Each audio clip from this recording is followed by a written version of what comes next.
Thank you so much for inviting me to join and inviting us to share information with you.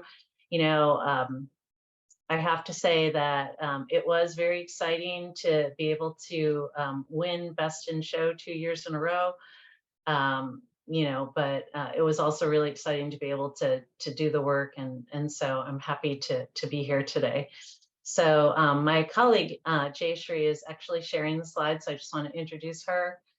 She was also very helpful throughout the whole account and also with the PRism Award entries. So next slide, please, Jayashree.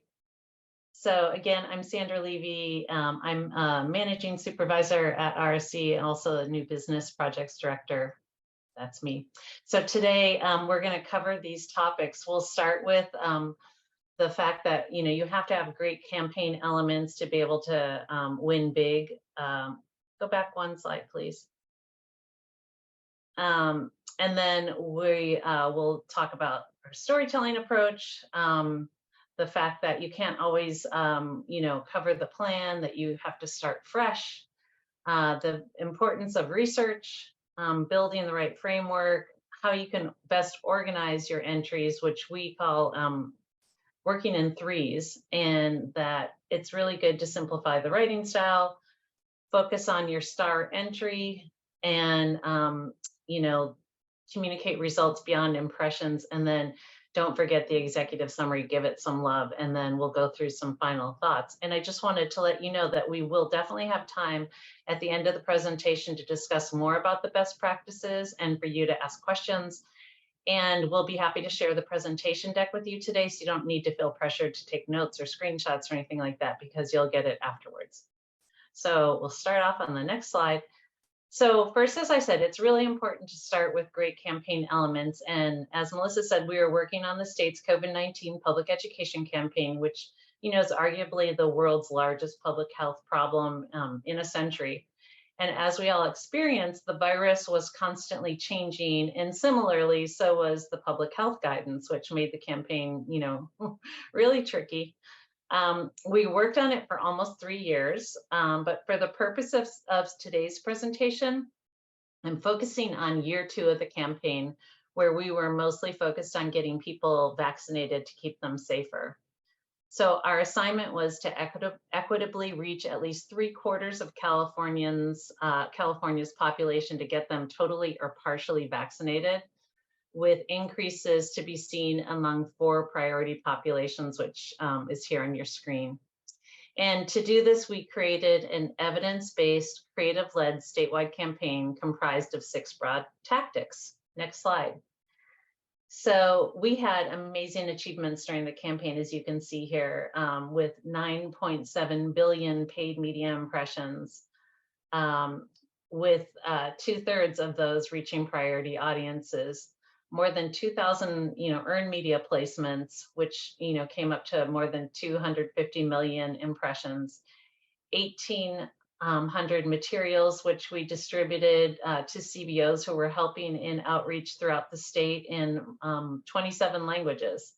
And we had activations in community with 113 faith-based organizations, nearly 100 beauty and barbershops that were focused on reaching Black and African American communities. We engaged more than 200 diverse social media influencers and celebrities, and they produced so many pieces of content and delivered so many impressions and got more than 1 million engagements. And we had custom partnerships with content creators as well. Next slide, please. So our results were amazing. So by June 30th, we had more than 31 million Californians were either partially or fully vaccinated.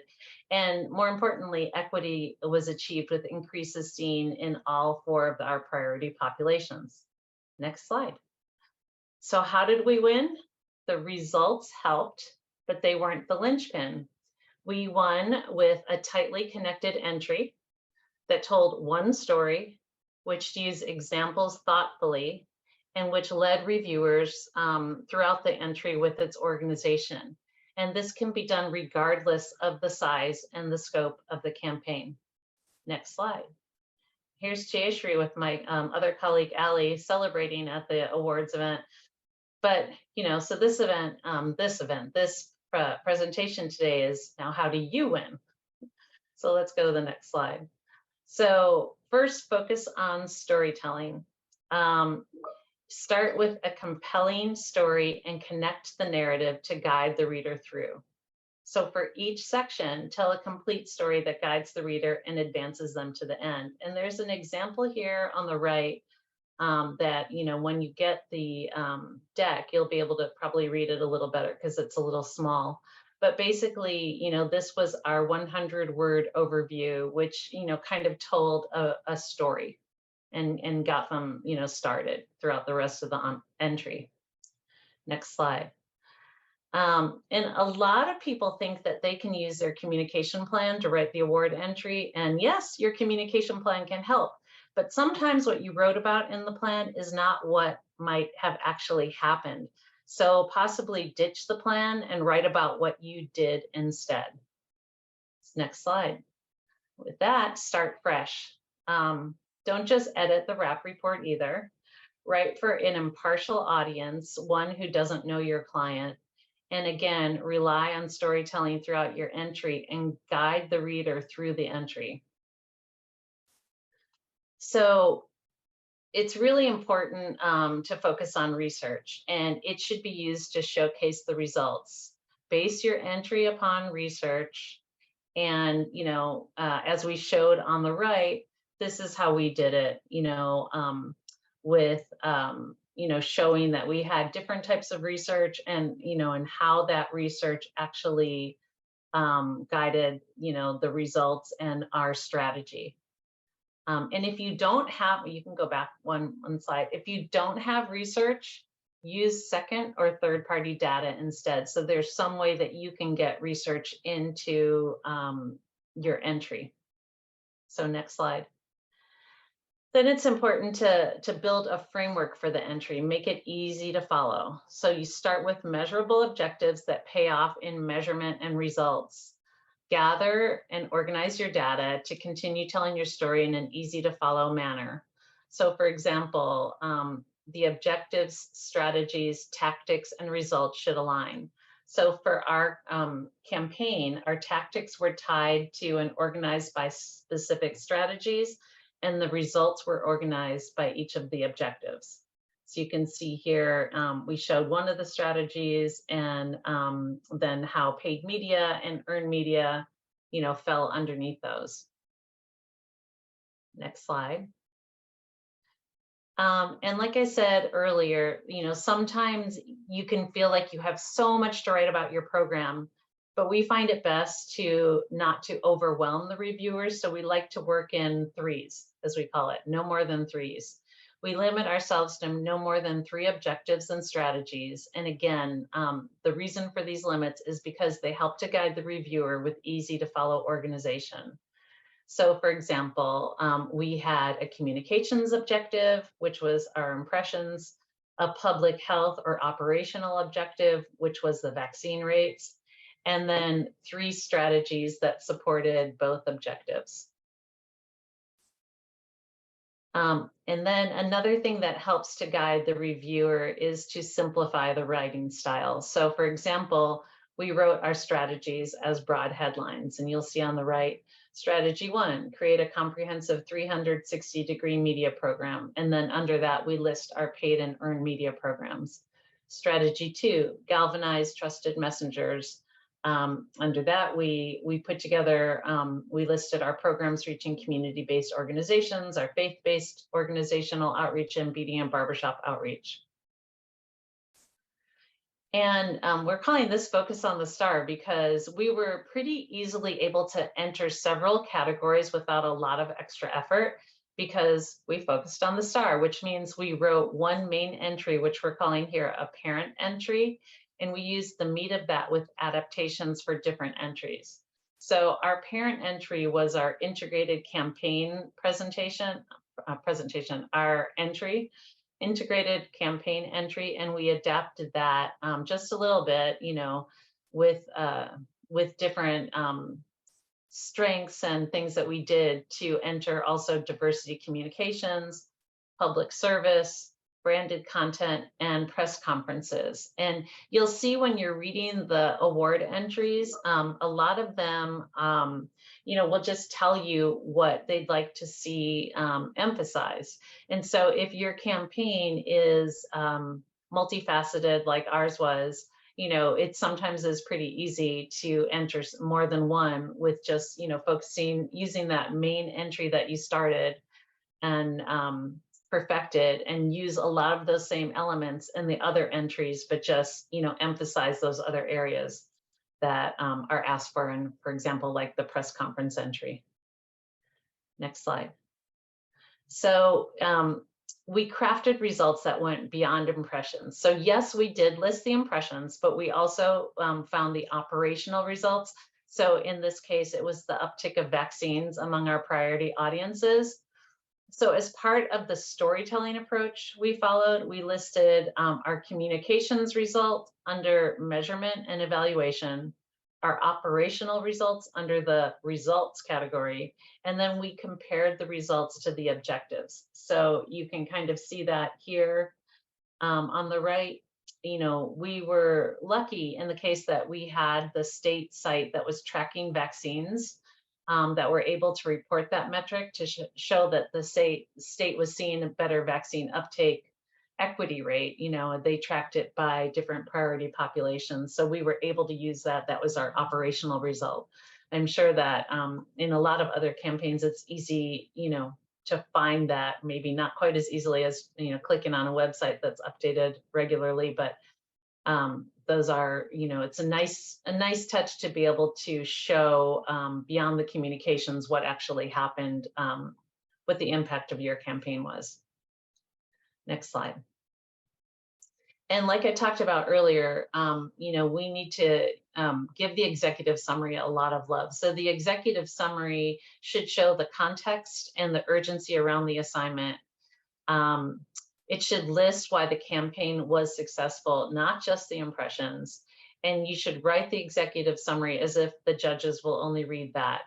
And even though it comes first, we suggest writing it last after you've gotten the storytelling aspects of your entire entry completed. So for example, you're putting together all the rest of your entry, and you've now kind of woven the story through, taken the reader through, from the research to the strategies and objectives, and the tactical things that you've done and the results. And now you have it all kind of done as a storytelling approach, and you go back and loop up to the top and put that all into, like, in a way it's your conclusion, but it's written in a way that's your introduction. So your executive summary. And some final thoughts here. Some things that I think are really important is to, just check the eligibility date range, and, your campaign should more or less align. So for example, we did enter 2 years in a row. Our second year wasn't just a repeat of our first year. We took out things that weren't still active. We emphasized things that had changed. Like, for example, the landscape and the climate had changed, and we focused on that change. So the second year was the Delta variant and COVID fatigue and different things that, the campaign was dealing with, more so about getting people vaccinated, because in the first year it was a combination of, yes, getting people vaccinated, but it was more about keeping people safe and, telling them about the harm reduction strategies that they could take. So even though our second year didn't really align exactly, like, I can't remember the date range, if it was like a mid-year to mid-year, maybe it was like a June to June date range, but, we were able to figure out, what elements of our campaign would work within that date range. And so it wasn't exactly like, oh, in 2022 we did that, in 2021 we did that. It was just more or less aligning. And then, since the word count is so limited, you need to be really choosy about what you include. So don't write about campaign management, because it's assumed. We all get so caught up in the fact that, we're managing this campaign, we're doing this, we're we're really good project managers. We're making sure everything gets done. But you know what? That's kind of an assumption. And it's more about the impact your campaign had. So since word count is so limited, don't write about campaign management. That was a suggestion that we have. And along those lines, you really need to edit yourself. Don't get stuck on conveying every single detail. Being concise is key. So, like I said, we had kind of an umbrella narrative. So year one, it was the global pandemic. Year two, it was the Delta variant, and we doubled down on getting people vaccinated.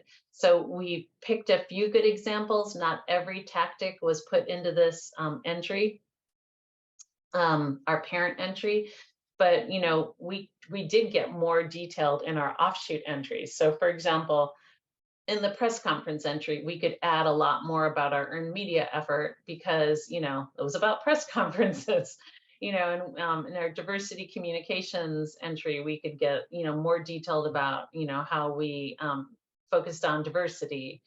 So you have to be really concise, and the word count really does make you do that.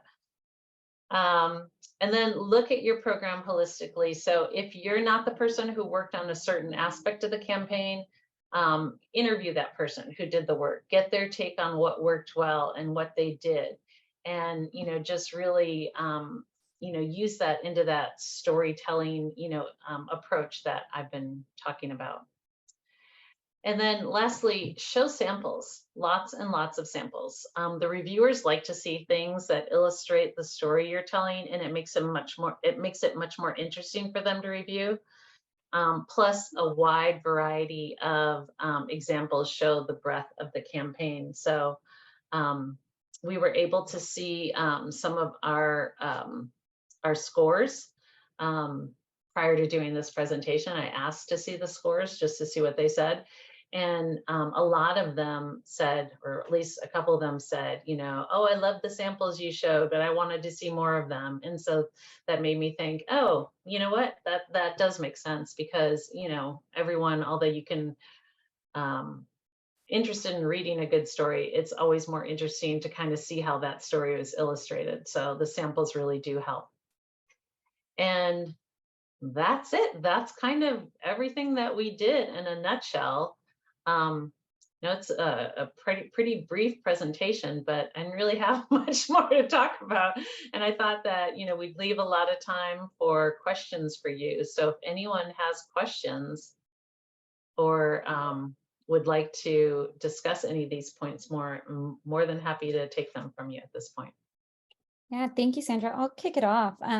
So as a part of PRSA as well, PRSA LA, we also do reciprocal judging. So just as we have judges scoring all of our entries, we have a volunteer opportunity to review and judge entries for our counterparts.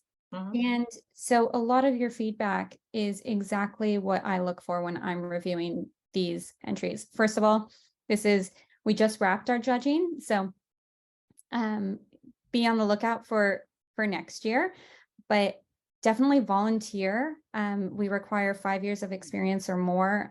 Some require 15 years, depending on the type of entry. But every time I'm going through this, I wrote down a key point you said is an impartial audience, right? We are not judging brands that might be in our backyard. So you can be talking about COVID response in LA or in California and be like, oh, well, duh, everyone knows that, everyone saw it. No, not if you are the chapter in Michigan that's judging our entries. They've never seen any of this. So really setting that stage, there's definitely times when I'm going to review entries and I literally don't know, I don't even know what the brand is by the end. Right. So that's a huge problem. And also another thing you pointed to was research. Research is a huge part of the score.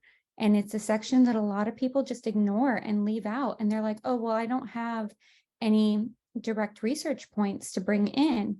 And research can go beyond just the brand. It could be about the tactics and say, we did a social media program because we know that 35% of people purchase on Instagram now. You can pull in that type of research. It doesn't need to be, to your point, nuanced research that you did just for the campaign. It just shows your expertise in the category and why you went for that strategic recommendation. So those are two kind of key points that I just wanted to reiterate. I think you really covered it really well.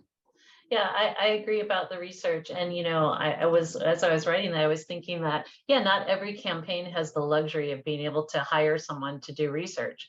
But there is research out there that you can use that obviously it affected your approach somehow, right? Because we didn't all just choose to do something based on, oh, that's pretty, we like it. We chose it because we think it's going to have an impact. So yeah, it's really important. And I actually, you did ask me if I could judge this year, and I said no, this year I couldn't do it, but I did do it last year, and I found the same thing. I think it was a chapter in, I can't remember where it was last year, if it was Oklahoma or something, but it was somewhere that I knew nothing about what they were talking about. And the same thing, like, as an impartial person, the storytelling approach really is helpful, because it takes you through just the narrative of this, cool campaign that they put together. And it either makes sense or it doesn't, that's how you're kind of. One of the entries I judged this year was actually social media campaigns. That was one of the categories I was assigned. And they didn't include final screenshots of what the social post looked like when it went live. They didn't include a hyperlink to, their social media channels. So I was like, there's this huge disconnect. You're asking me to judge. You have a great write-up, but I have no idea if you executed, because I can't see how this came to life. Yeah. So really those examples, we're pretty generous with the amount of examples you can attach. I want to say it's 5 attachments, but we're also really generous in how big of an attachment. So, I remember looking at yours, and you had a PDF of all of the different creative aspects that were bringing it to life over some billboards and digital ads. Because as a part of my role, I actually read every single entry that comes through for PRSA LA, because that's a part of our judging process to make sure that, the scores are lining up, and there's no kind of, if there's a key outlier, we go through. And then also when we see big wins, I go through and read all of them for the scripts. So yeah, I just really remember your example standing out as those attachments and seeing some of that brought to life, because it really illustrated everything you had outlined in the different, especially the diversity communication, seeing things in different languages and with different representation. I was like, oh, they really put this to practice. Oh, yeah. And I will give my hat off to Jayashri, who actually pulled all those samples together. So congrats. A lot of work. Yeah, it was. It was. We'll open it to the rest. And anyone have any questions? It was a great information dump, very thorough. I know I definitely took away a few things.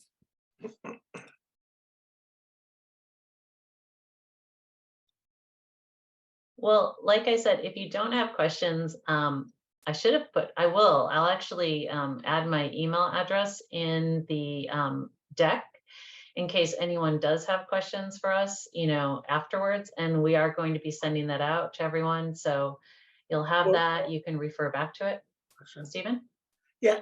About how much time did you allocate to put together? How much time did it take for this kind of a comprehensive campaign? Oh, it took a good amount of time. Like, oh, I am so bad with like estimating hours. because I think that's a lot of it, that people want to.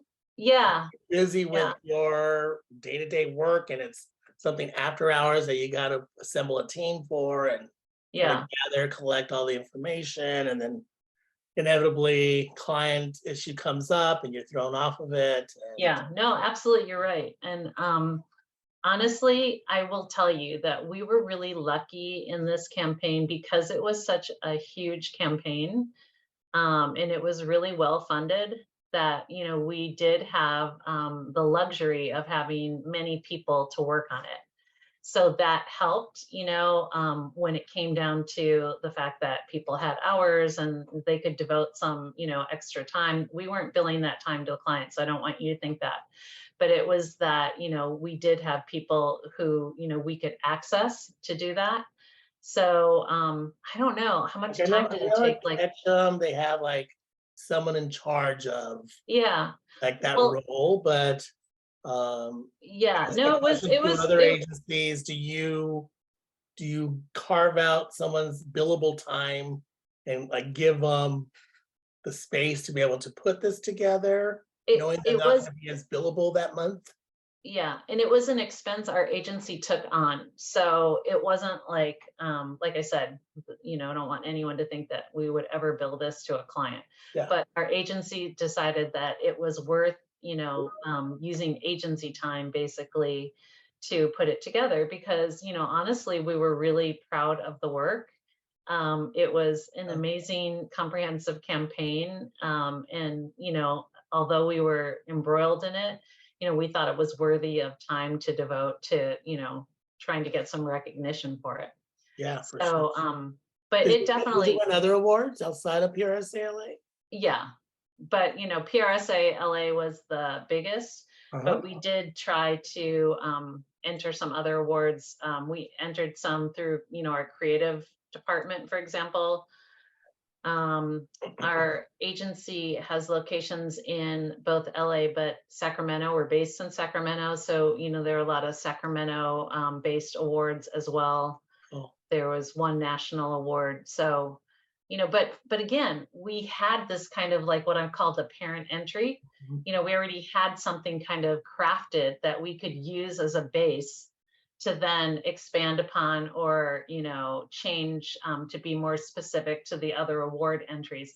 So I really suggest that for anyone, if you take the time to do like a good again parent award or parent entry, that's something that you can use to adapt in many different ways. We've also used that to adapt for case histories and things like that. So it's not like you're only writing it for the award entry. You can write it to be used, by the agency or by your organization in many different ways. You could use it for the basis of a newsletter article, or, just different things that you need that talks about the campaign holistically. And also to jump in, I think we also did a really good job with keeping track of everything while the campaign was going on. So we had access to all of our analytics and we had access to our strategy in a format that was really easy to digest. And also we did work on the campaign very intimately. So when we were reading through the entry, it was pretty straightforward to us as to how we'd present things. I don't know if everyone has the ability to have the people who work on the campaign write the entries, but that also helps in terms of time.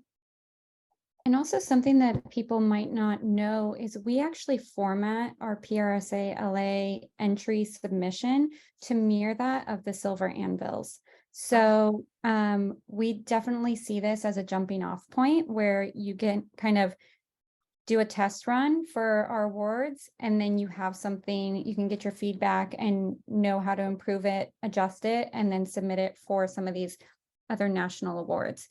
And that's also plays off of the timing of what we do also, where we have our awards in October, and then a lot of the other awards, I think the entries are right after. So definitely something to keep in mind. It doesn't stop with the PRism Awards. It should only continue that trajectory.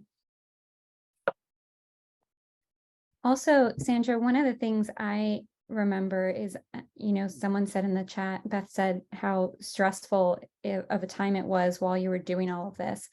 I remember your award 2 years ago and coming to PRism's in, I guess it was 2020. October, when we were like, are we going to do it? Are we not going to do it? Are we going to be able to have this event? We scaled it down, had to have, vaccine requirements, and just the amount of people that came together from, we called it Team RSE because you worked with many different partners. I think I remember over 40 different agency and partners that you worked with.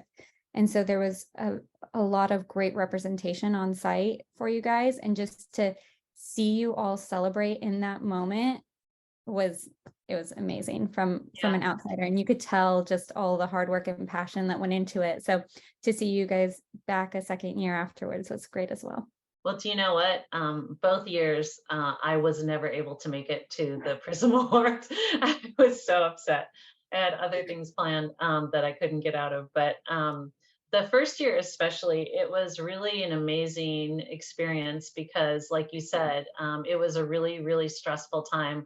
Our whole team, and we had a team of, I think it was 14 different agencies and about 140 different people throughout the state, working on the program.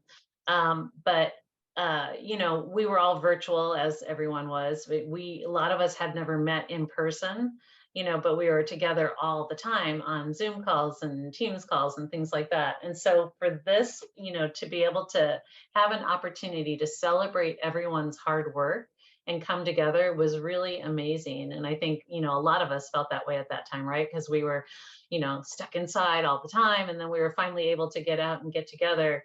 But I just remember being so proud and so happy, for everyone to be there. And Jayshree, you were actually able to attend. So you can speak from a firsthand Yeah, I perspective. was going to say thanks to you for not being able to make it because I got to attend in your stead both years. And it was, like Sandra said, it was just really incredible. I think especially 2020, early 2021, it was very stressful and there were a lot of hours put into, working on this campaign on weekends and nights and with partners that we had not met in person, and a lot of our partners were LA based. And so it was really nice to be able to really kind of have this big gathering for the first time in a couple of years and then meet everyone. And we won, I think, 9 awards. I think we won almost every one that we applied for, including Best of Show and Presidents. And so it was really incredible. Like, for sure.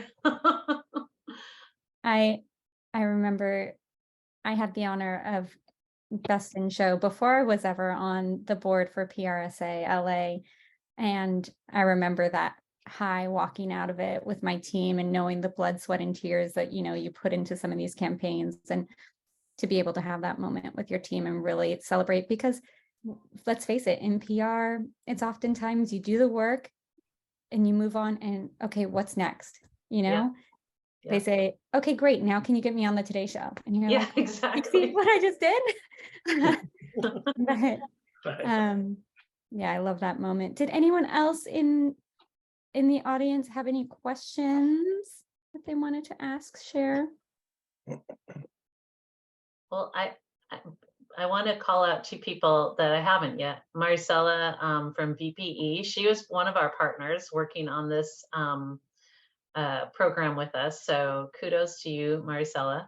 And then also Urina, I see, is on the call, and she is with CDPH, and we work directly for, well, not anymore, OCPSC. She was with CDPH and now OCPSC, but they were our client on this. So hats off to you guys as well.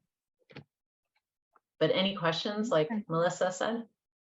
What are you going to enter this year? Oh my gosh, haven't even thought about it.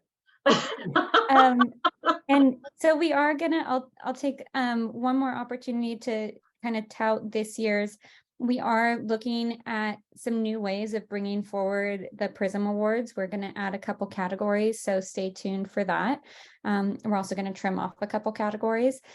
And then we heard this from some of our agency partners. As Sandra mentioned, a lot of companies like to submit across multiple categories. So we are going to be doing a bulk rate for this year. So if you want to enter into multiple categories, you can, and it won't be as harsh on the budget, to give you a little more flexibility there. So we're excited to do that. And hopefully that, gives more flexibility for people. But stay tuned for that announcement.